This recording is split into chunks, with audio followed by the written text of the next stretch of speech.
Ikalawa, ang pagtuturo na ang Diyos ay mayroong tatlong persona.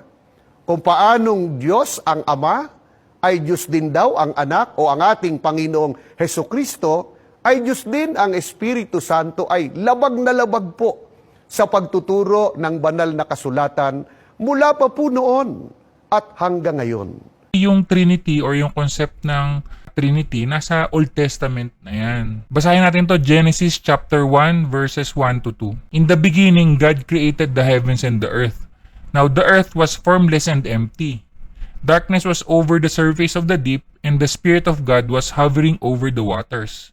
So dito pa lang makita mo na, no? Sa simula, andyan na ang Diyos. At nung wala pang kahit na ano, andyan na rin yung Spirit of God. Asan si Jesus Christ? Jesus Christ created all things. Tingnan natin to.